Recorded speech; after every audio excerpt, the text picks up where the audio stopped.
Here's what's coming up on this episode of the Beaver Tales podcast. You know, his one famous saying that I always remember is it's my way or the highway, and I-5 runs north and south, and if you don't like it, you can get on it. And I've heard him say that a lot. Stay tuned for the whole conversation we've got on this episode of the podcast. First, I'd like to mention one of the nonprofits that I give some free advertising to on this podcast. And today, I'm mentioning Food for the Hungry. Food for the Hungry helps empower people with education, resources, preparation for the next stage of life, and exiting a life of poverty. Their work all around the globe has changed lives, and they're doing that every day. You can sponsor a family, a child, donate money, and get involved. There's a link in the description, but you can find them at fh.org. That's Food for the Hungry at fh.org. All right, on to the episode. This is the Beaver Tales podcast with Josh Wharton, who has covered Oregon State athletics since 2013. Thank you once again for joining the Beaver Tales podcast. I chat with former Oregon State student athletes to learn their story both at Oregon State, what they've learned and done ever since then. My name is Josh Wharton, and I hope to be covering Oregon State athletics myself for a long time. And speaking of a guy who's been involved with Oregon State for a long time, starting back in the 80s, Charlie Sitton joins me today on the podcast. An honor to talk with one of the most legendary Oregon State basketball players of all time. Top 10 all-time in scoring at OSU, 3-time All-Conference, 2-time All-American, an Oregon Sports Hall of Famer, and Oregon State University Athletic Hall of Fame inductee. He played for some great teams in the 80s, making the NCAA tournament 3 times, winning nearly 80% of games during his career. Charlie Sitton was a second-round pick in the 1984 NBA draft by the Dallas Mavericks, played 1 season in the league, and then went to Europe to play professionally. He's also a gold medalist representing the United States men's basketball team, winning the 1983 Pan American Games in Venezuela. Charlie's come back to Oregon since returning from his European professional basketball career. He now owns the Century Hotel and the conjoined Hayden's Grill that's in Tualatin. So we talk about that, some stories from legendary coach Ralph Miller, and a lot of other topics through this fun conversation. So here is the native of McMinnville, Oregon. Please welcome Charlie Sitton.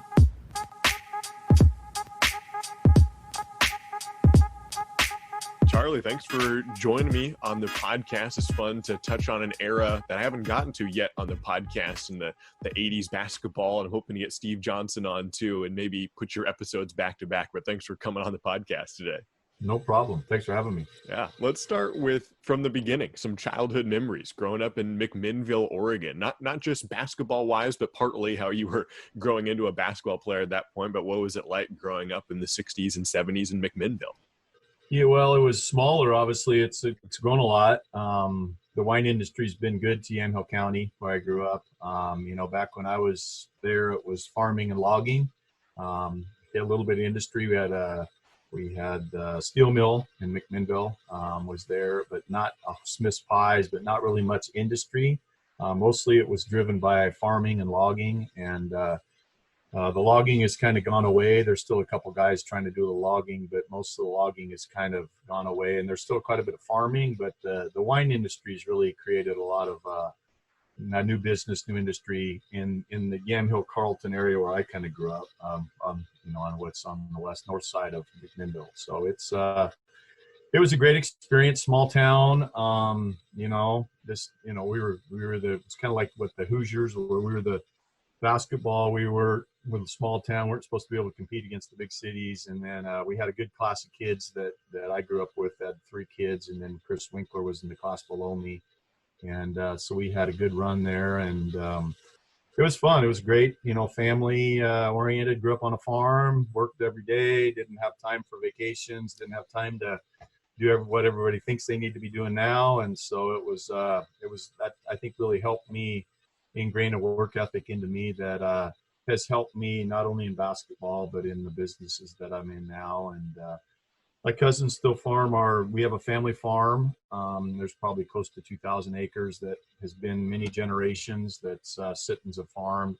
And so I have 2 cousins now that are still farming it. And then, my sisters moved back out there, and it was a great city to live in, but it's growing like everything else. And I used to think, gosh, I can't wait to get out of here. And now I go back to McMinnville and I think, man, this isn't such a bad place out there. Good place. So. That's great. I know you didn't go to the same high school as Pat Casey, but since you're both from McMinnville, did you cross paths with him much growing up? I didn't cross paths much with him growing up. I learned after the fact that our moms actually went to high school together. Huh.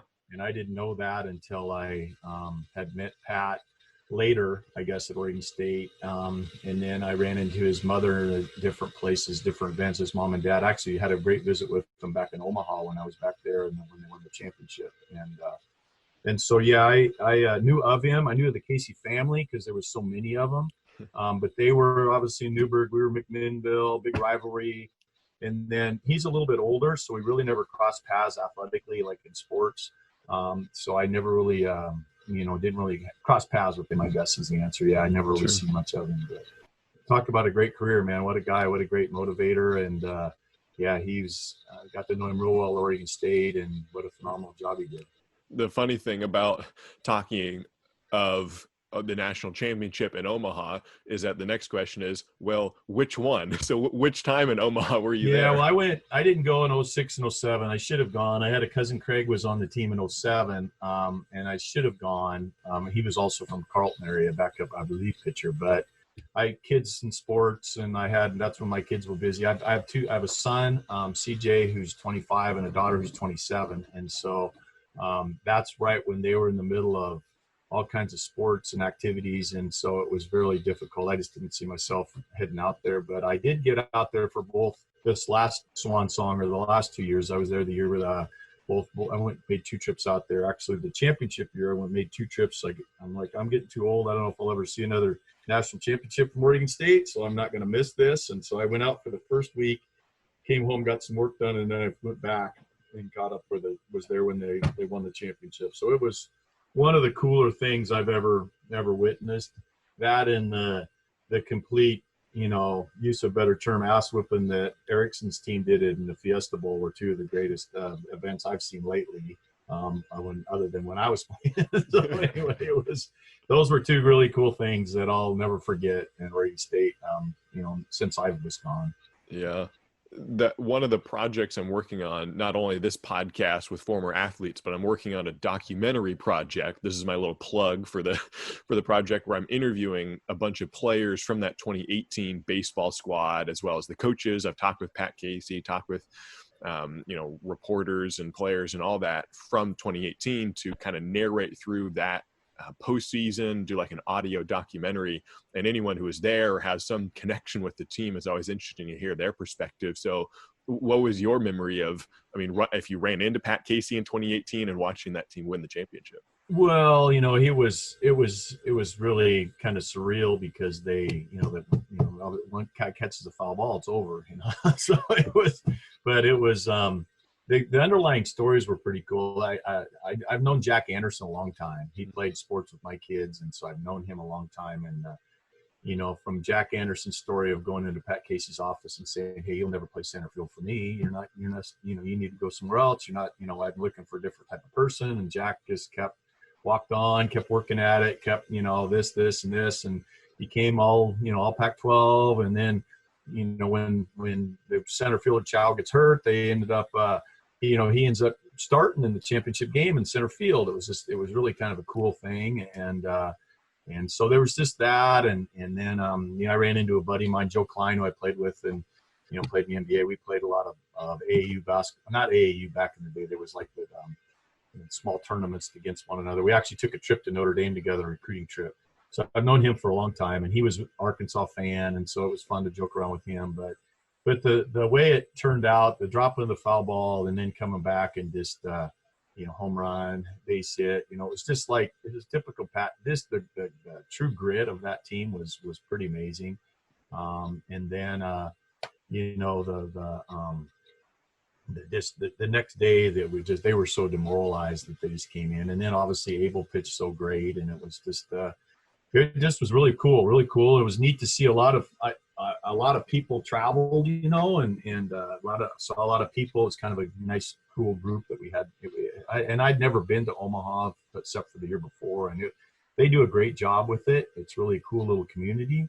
And, it was just a great experience, really was. But I was in awe, and I still am. It was a pretty cool thing. Obviously, Rutschman, from his dad went to school with my sister, and I've known the Rutschmans a long time. So I don't know Adley that well, but I know of the family well, and I enjoyed teasing his grandpa. I enjoyed teasing him, telling him I finally figured out. It took many, many years to figure it out, but he finally got rid of that purple and red and got some orange and black on and figured it out. So it was fun. It was a good time. I enjoyed the years. I also went down, watched him play a couple of years there in Surprise, which is a good time to go see. And so, and Pat they were always good to me, and it was just fun to be around. It really was. It was a cool group of kids, and I always admired the kids took time to meet and greet, little kids afterwards and kids. And I think that the class of the organization is something that hopefully we see it again, but the way things are going, I don't know if you'll ever see it again. I don't know. It's weird. Yeah. It's just the weird times. Now we got all this other stuff going on, and everybody's got their own opinions. And I think it's going to be really hard to ever see anything like that again, but hopefully. Yeah, a lot of amazing stories, and definitely worth savoring for multiple reasons, especially with no baseball this season, and who knows what happens in the future. But that was a fantastic team, and I'm glad you got to witness that. To come back to your story a little bit, one of the things I wanted to touch on was playing for Ralph Miller, and even before you actually came to Oregon State to begin with, of what was recruiting like in the late 70s to your senior year in high school, which I guess would have been 1980, and Ralph Miller recruiting. What was that experience like for you? Well, it's obviously way different. I was recruited by pretty much everybody. I took trips to recruiting trips to UCLA and Duke and Notre Dame, and I went to Oregon State the same day. Just drove down to those two schools and had dinner. And then I went to Washington State because George Raveling I enjoyed George a lot. I'd been to his camp a couple times, and so I thought he was a pretty special kind of guy. So it was pretty cool. I mean, but they came out. Some guys like Digger Phelps came to McMinnville and watched me play a summer league game, and everybody in McMinnville was like, "Oh my God, Digger Phelps is in town." And I was like, it didn't really, I don't know, affect me a whole lot, but it was. I got a call from Bobby Knight to see if I was interested in coming out to Indiana, if I was going to leave that far away from home. And I basically said, no, I'm not probably going to stick closer to home. And he said, that's it. And then hung up, and then the story. And so, I was very fortunate, and I was very blessed to be, I guess, good enough. They said I was the number one kid in the country my junior or senior year one year. And so that was pretty cool. And then I got to play in the McDonald's games, which was a lot of fun. I got to meet a lot of guys that went on to play quite a bit in the NBA, and, met some pretty cool guys through that I've kind of kept in touch with. So it's been, it was pretty cool. I was the most valuable player in the DC McDonald's game with Earl Jones. And then I've met some, played against several guys, Darren Day, Michael Holton, Rod Foster, I think those guys were all at, in the one out here on the West Coast in California, in the Bay Area. So it was pretty cool. I met Bill Walton for the first time, and after that I walked outside, and here was Ralph Jackson and Kenny Fields, and they were standing with Larry Brown after practice, and Bill Walton walked up, and he was like my idol.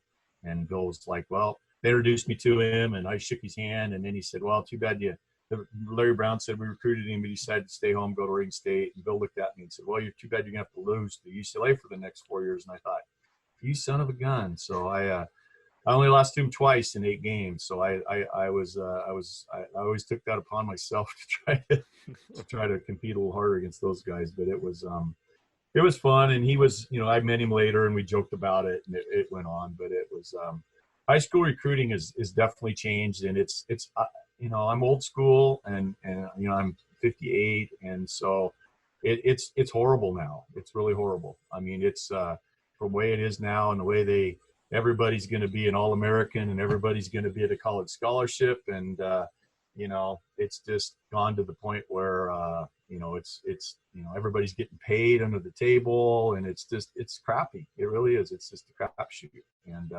it's too bad because college sports, I think, should be college sports. It shouldn't have paid, players there. Your parents should have got a car. Your parents should have got a house. Shouldn't got this. Shouldn't have got that. So I think it's really got to a point, and I'm pretty sure, I'm not 100% sure, but the shoe companies kind of ruined it for everybody, because the ones that figured out if they could find the next LeBron James or Michael Jordan or whatever and get them tied up when they're 6th or 7th graders, we can make this work. But my son played Wesleyan high school basketball at Wesleyan, played on 2 state championship teams, wasn't a starter, but he came off the bench and played. And he traveled and played and some different stuff in the Vegas and all the stuff that they did. And it was just really, really interesting to watch and see how it's changed from when I was recruited as the number 1 player in the country in 1980 to where it is now, to where it's just, it's really bad. There's a lot of guys making a lot of money on a lot of kids. That's all I know. A lot of guys making a lot of money on kids, and it's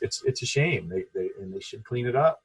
But money talks and BS walks, and who knows if they'll ever clean it up. But it's hard to watch anymore. Since you played for Ralph in the early 80s, and he basically coached the entirety of the 70s and 80s, you kind of got him at the heart of his career, kind of halfway through, 2/3 through in Corvallis. Do you have a classic Ralph Miller story, a moment interacting with him, coaching your team? What comes to mind of classic Ralph Miller stories? Oh, he was, his one famous saying that I always remember is it's my way or the highway, and I-5 runs north and south, and if you don't like it, you can get on it. I've heard him say that a lot. And then, one time I came off 80 in, was it 83, the Pan American team, and we won a gold medal in Caracas. And then we took this Oregon State team, and we had a couple football players, a couple guys filling in we went to Venezuela after that. One of those trips you get every 4 years you do. And so we went down there, and our team wasn't playing very well. And I kind of took an attitude on Ralph because I thought I was bigger than God because I won a gold medal and did all this. And so Ralph, he got tired of my bullshit. So he went, and I got off the bus one day, and he walked over to me and he says, "If you're not happy here, I'll have your ticket for you tomorrow. You can go home."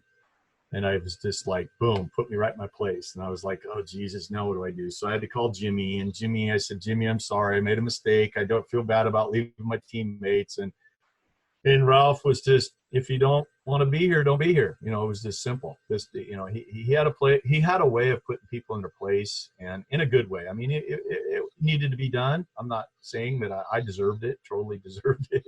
But I stuck it out, and we played and had, ended up finishing in the right way, and it was good. The other thing I always thought I always admired him about is if you were going to his office, anytime during the day, he was typically in there. He'd have a yellow notepad, and he would be returning most letters. He hand wrote most letters returning to people.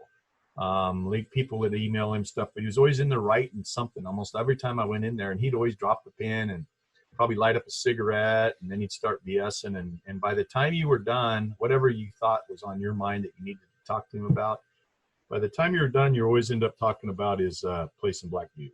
He loved his place in Blackview. And it always revolved. Everything ended up, whatever's on your mind, Charlie, school, classes, whatever.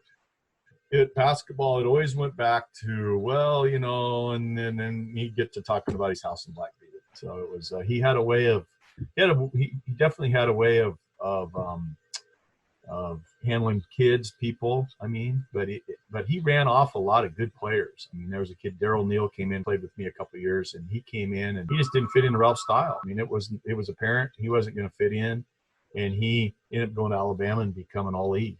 And Lester just about didn't make it through. I mean, Lester and Ralph butted heads, and Lester was from Oakland, and he was kind of hard-headed, like most kids, like I was when I came in. We're all that way, we've all been told how great we were. And Ralph took him a while to kind of get him, in his system and what he wanted done and how he wanted it done. And once he kind of bought in, he was obviously became a great basketball player. And so, it'd be interesting to see now with the shot clock and the way kids are. I still think he'd figure out, he's kind of he would have figured out a way to win, but it definitely would be different if he was coaching today. And I told somebody the other day, I honestly don't think lots of times in the beginning of the year, Ralph even had a practice plan. I think he'd just show up, and his three things was, 3-lane rush, figure 8 and 3-on-3 full court. And if he'd give you a number of those first 2 drills, and if you got them like 12 or 15, and you could go down and back and get the number 12 without doing them exactly right, you get through those the first couple times, and then you do 3-on-3. And then I don't know if he really had anything else planned. I think he just wanted to see us run and get in shape. And that 3-on-3 was his bread and butter. He loved to see guys play defense and get down and help one another on the, trap guys when they turn their backs. And he loved that part of it. But he was good. He won a lot of games. But like I'll say to this day that he did it his way, all the way to his grave. Man, he did it whatever he wanted to do. He did it his way. If you didn't like it, like I said earlier, I-5's north and south. It runs every day. Get on it. So I was fortunate that I fit in pretty well with him. He recruited. Jimmy was the nice guy. Ralph was the bad guy. Good cop, bad cop. And it was a good system, a good program. And we were fortunate that, that class of Johnson, Radford, Bloom, Stout, McShane, they kind of took the lumps and kind of got things started. And then we were able to get some good guys coming in after that. And, myself, AC, and, we had good guys that could come in and play. And Rick Berry came and played 1 year with us. And so it was good. It was a lot of fun. That's one of the topics that's interesting about Ralph's coaching style, is that there's pros and cons to it. If some guys need that to be put in their place a little bit and will be brought back to a more humble state and playing hard, and other guys will rub them the wrong way, and you might almost lose a Lester Connor or whoever it may be. And other coaches who maybe take a softer approach may keep the star players happier or more coddled, but you might also not get the best out of everybody. There's pros and cons. So in your opinion of Ralph's style, how successful would you pit the extreme of one side to I don't know if Jimmy and Ralph are on exact polar opposites, but they're certainly not the same. How would you characterize which one tends to be the most successful? Or maybe it depends on the player. It's all relative to each squad and team, but what do you think? Well, I think it depends on the squads. I mean, we had some really good players on that 80 team especially, and it would have been interesting if he would have maybe opened it up a little bit more just to see what, everybody could, and if the shot clock could have really helped us as players to maybe open it up a little bit more. I mean, if Steve didn't touch the ball, you weren't going to really play. I mean, Steve had to touch the ball every time down the floor. So you're Ralph's, that's where it's going to go. And so, Christ, one of my preseason games against Portland State, I went 11 for 11. But shit, the ball Steve's going to touch it. Okay, he's going to touch the ball. So all right, we got that. So that's the way it was going to be. And so a lot of guys I know would have been pretty interested to see if we could open it up a little bit more. Possibly it might have helped going, and it probably would have helped us like when we run into like teams like Kansas State. When we get beat in that last game, if we'd opened it up and everybody was kind of more used to doing some stuff on their own, and we had some more stuff kind of set for themselves, it might have been a little easier if we could have had something else, used Steve as a decoy and had something else to run off of, because but that was a hell of a team. There's a lot of guys that could play basketball on that team and defend, and that was a special team. That really was. And then the next year, we weren't supposed to be very good, but Lester came in and kind of loosened everything up. That was Ralph's, I think, biggest problem is when we get in the playoffs, he kind of shrink everything down. Everything got shrunk down, so it was kind of confined, and he wanted a certain way, and ball touches inside, and then when you get to the playoffs, it even kind of shrunk down even more. And so that's why I think we kind of struggled in the playoffs. Other than the 1 year when Lester came in, and Lester was the loosey-goosey kind of guy and happy-go-lucky. And, Ralph, he just kind of said, it was a lot looser team because of Lester. And we weren't supposed to be very good. And we went and played. All those guys graduated. We went to BYU and beat those guys. They only lost Ainge and a good team in front of 23,000 Mormons, and it was a good win, and that was a good team too. And that's the year we got furthest to where we got the Final 8 till we ran into Georgetown. But that was a looser team. We played a lot looser, and the other team had way more talent, but it kind of got tight at the end, and it just didn't work out for us. But Jimmy was really more laid back. He was obviously the recruiter. Ralph was the closer, recruiting, and but Jimmy was kind of the guy who would get a hold of kids and recruit them and find them and do that kind of stuff. And then Ralph would come in and kind of close the deal. But Jimmy was the good guy. So when you had an issue, you could go talk to him too, as well as Ralph. The door was always open, but you always were kind of intimidated by Ralph and didn't really know what kind of response you're going to get until after you've been around him a couple of years. But your freshman, sophomore year, if you had an issue, you always go see Jimmy and see if he could help you out with something. It was a different, kind of an interesting group, but it worked. And, like I said, that team of that 80 class of Johnson and those guys, Radford and Bloom, that class in the state of Oregon, in 79 when you had Ainge and Bloom and Radford and Stout were all undefeated in the semifinals of the state tournament. That's what basketball was about. Everybody had to win games. Not everybody made the playoffs. You had to win some games to make the playoffs in high school sports. And I think we lost when they changed the state of Oregon to how many other leagues they got now, single A, double A, triple A, whatever it is. Everybody makes the playoffs, so it really doesn't matter if you play or not. We're going to make the playoffs, and I think that's kind of what that wasn't good for the state of Oregon basketball. It really wasn't.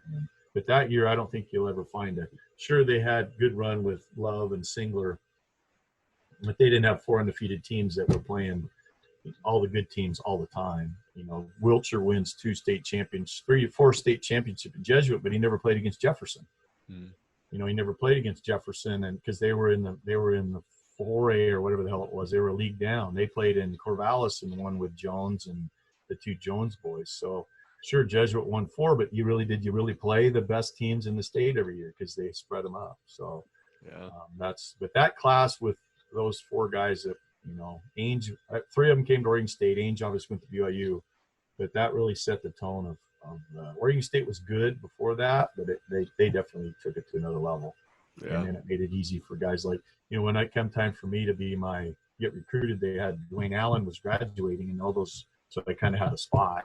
So it was easy decision for me to stay at Oregon State, and then my family got to watch me play, and it was a good experience. It really was. It was great. Yeah, a lot of guys staying home. More guys tended to play for the close school. You even mentioned, you're talking about the ball's got to go through Steve Johnson style in your 11 for 11 game. That was against another Oregon school. That was against Portland State, right? The one that you were talking about. Yeah, it was just the preseason game in Portland State in the Memorial Coliseum, and it just, I guess I got to shoot the ball. I don't know. I never got to shoot it much, but it was, it was fun. Steve was a great player, and he could seal a guy, and if you get it down into him, I think if he doesn't steal it, maybe the guy just broke it the other day. He told me maybe his record for the field goal percentage, but he was very good player, and Ralph helped him a ton about how to seal guys and got the ball to him, and obviously it helped, and then it got him, and they played a long time after Oregon State, so he was obviously very talented. But Radford played a couple of years. There was a lot of guys, Bloom, Lester. There was several guys on that team that were good, and so it was a pretty amazing team. Yeah. Let's touch on life after basketball for you as we kind of touch on a couple final topics for this episode. Once you finished playing at Oregon State, played a little bit in the NBA and overseas in Europe, and then came back, and your marriage helped kind of set the stage for what you were going to do professionally. So tell me a little bit about things you've learned working with the hotel and the grill, and just kind of how life has been, and things that you've worked through and learned and become passionate about in life after athletics.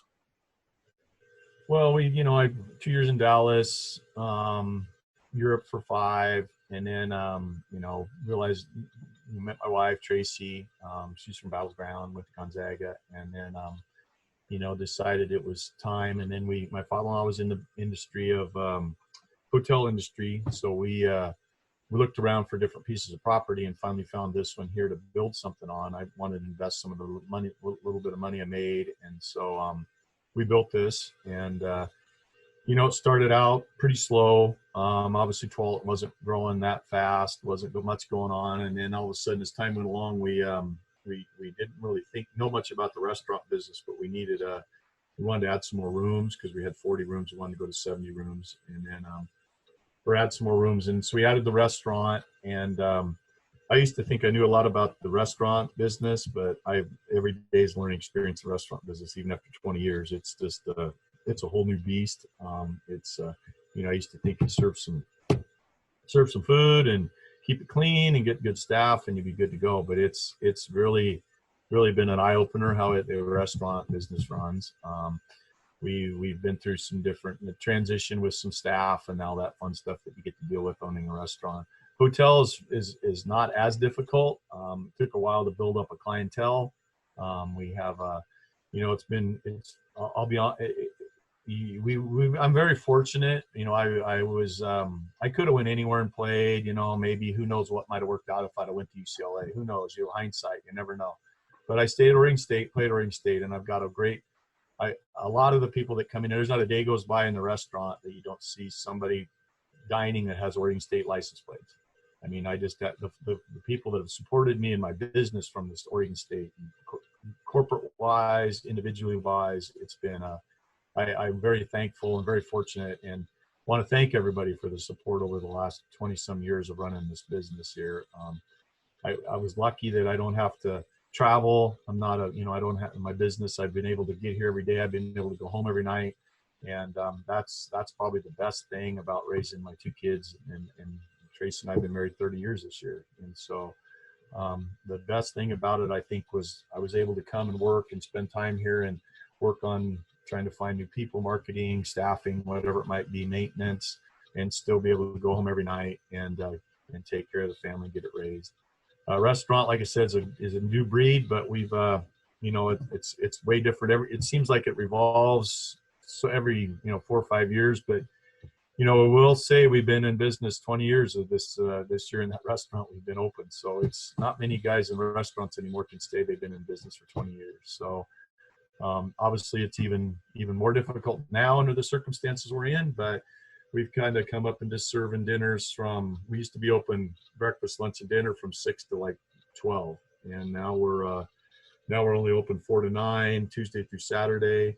But once again, like I said earlier, we got, clientele that's coming back and supporting this. And, we're doing a couple of hundred meals a night, a couple hundred people coming through here. So it's, once again, I'm very thankful. We got a beautiful lake on the back where we can get 29 tables set outside. And so that's the beauty right now with the way things are with the COVID, that people can come and sit outside and have a lot of room, and got staff down where it's good. All I'm trying to do is make enough money to pay my taxes. I haven't got it's the first time in my life I haven't got paid. I mean, I haven't made any money since March, but I hopefully things turn around and I can, get a check, because when it's really hard to choke down paying that tax payment, and they want me to pay my property tax, my quarterly property tax in May, but the county and city and school teachers are all still collecting all their checks, but I'm not making any money, and it's kind of hard to choke down. So I have learned a lot about. I never was very political before, and in this thing and the situation we're in, it's really been eye-opening for me to see how certain entities operate. A lot of guys, I talked to a guy in the parking lot before I came in here, a lot of businesses are still making as much money or maybe even more than they were before this thing started in March. Obviously, hospitality in my industry got hit very hard. I understand that. But hopefully we can come back out of it at the end. But it's just really weird how, I love the state of Oregon and I've lived here my whole life, but I don't know if I can, it's hard to stay here because with the way things are run, and I don't want to be, you guys, you young generation, I'm going to die someday, and you guys are going to be paying a lot of taxes to pay for this stuff. I just hate to break the news to you, but when I was playing the NBA and 50% of my money went to taxes then, I think, you guys are going to be working for the government for a long time if they don't figure something out.